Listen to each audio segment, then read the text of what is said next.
Hi everyone, it's Lynn Como, and today I'd like to show you how to create this layout.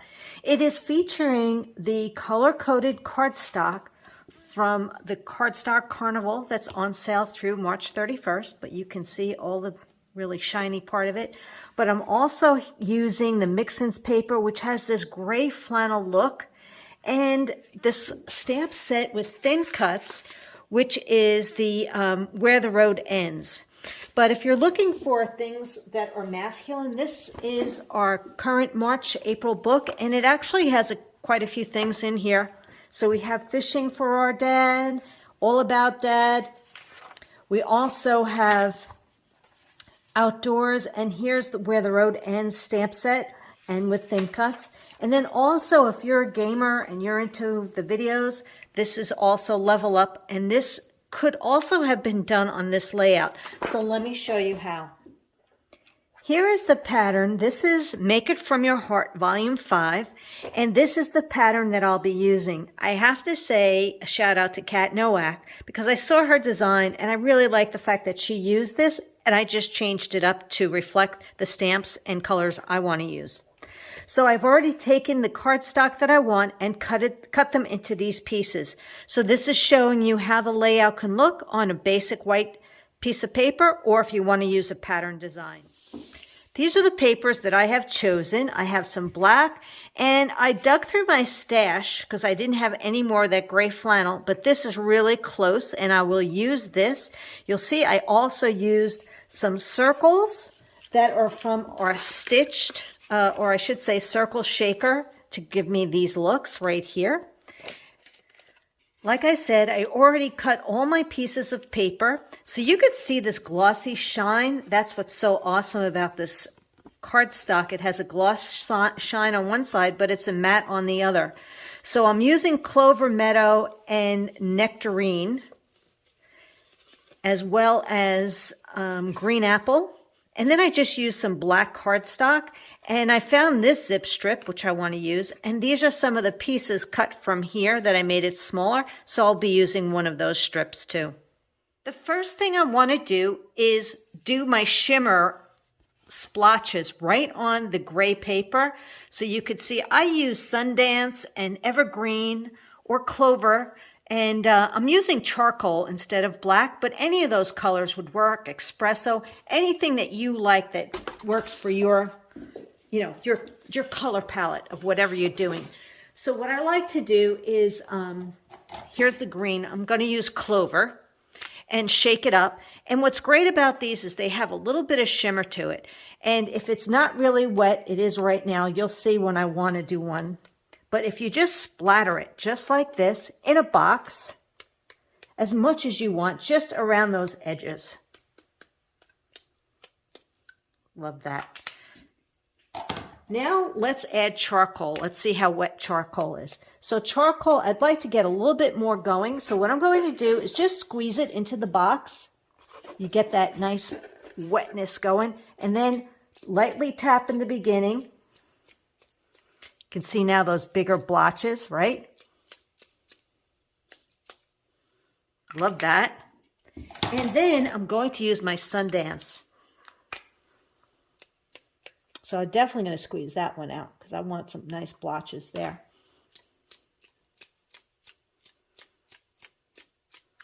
This is just a great, easy way to texturize your paper with the colors you want to use.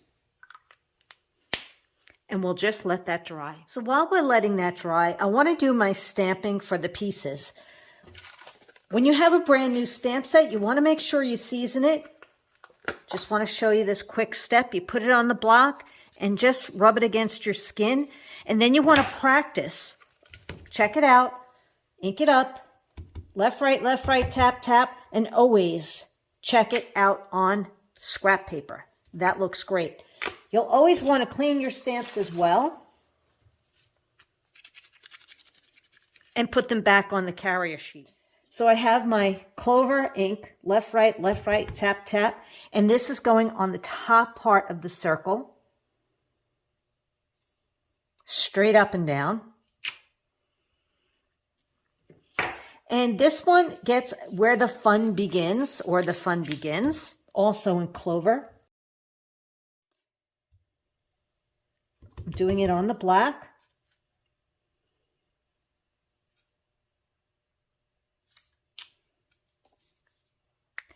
And then over here, we're going to use the dirt bike. The only other thing we need to do is stamp that tire track a little bit.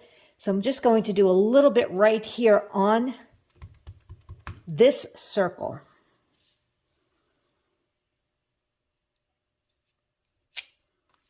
And that's it. I'm going to turn this over, and I like to use my craft mat to glue so that the glue doesn't stick to the paper. It just sticks to this ring.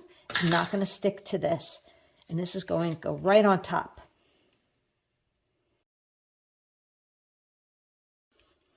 Okay, so these are our two pieces, as well as this one other piece, off-road only. The next thing I'd like to do is stamp the tire tracks over here. But you can see how nice this came out with this shimmer brushing on it. Pretty cool, right? So I'm going to line these up and just take, I've already inked this in black ink, the tire track. Just kind of drag my arm along and stamp my image. And then I'm just going to turn it around and stamp it again, second generation. So you have those two imprints. Now we want to apply our strips of paper. So if you're looking at the guide, it will tell you that this strip starts 3 inches in and 1 inch off of the bottom. So that's exactly what I'm going to do. To make it easier, I decided just to put my glue already down and to start adding my strips. The other thing I'm doing is just to add a little bit more fun is to tear my paper at the bottom, and we have a white core. So once you line it up, so you can see I have my ruler on the 3-inch line and I glued this one down, the first strip. Now I'm just going to follow along and add the rest.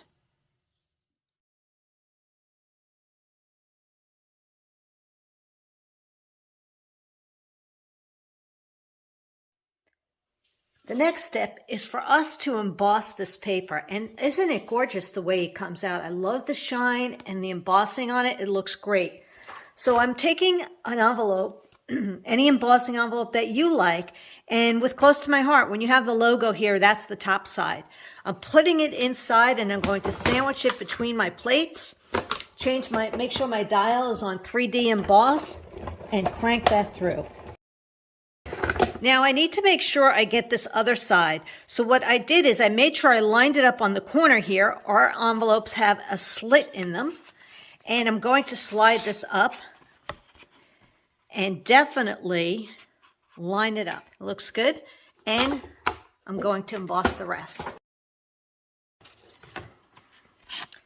Works like a charm. The only other detail that I did on this was just kind of leave a ragged edge, and this is what it looks like, just to make it a little bit more funky. So that's something you could do with a scissor. So we're going to put it about 4 inches from the top. We're going to line that up underneath the photo mat. So we're going to take this and glue this right down. Isn't that a pretty cool thing about the embossing folders? All of our embossing folders are sewed like that with that slit. And do you like the fact that I paper clipped my paper right to the Versamat so I can keep it and it's not shifting? So if I go down 4 inches to 8, and I'm just going to eyeball it as being centered, and I will glue that down. And now I'm ready to pop up and add my images.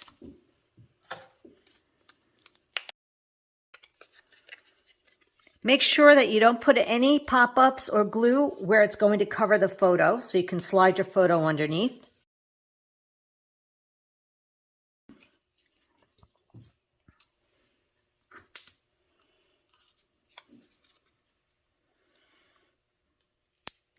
Make sure this is up here like this. And I have some strips that I've already cut. Just going to dovetail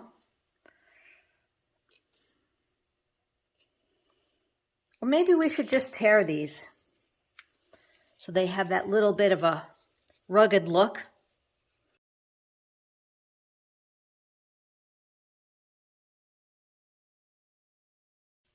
We can add this piece now. Might change it up over here a little bit. That works. And then on the bottom, and popping up. That's it. There you have it. All of it's done, complete, and you can be the judge of what you like, whether or not you like things dovetailed or not, torn, whether you like the Jeep or the four-wheeler, but that's what I love about it, is you always have options. Well, thank you so much for watching, and please comment below. You never know, I might be sending out one of these layouts as a happy mail to a lucky recipient. So definitely want to comment and join me for the next put together of the girl one with the pink Jeep.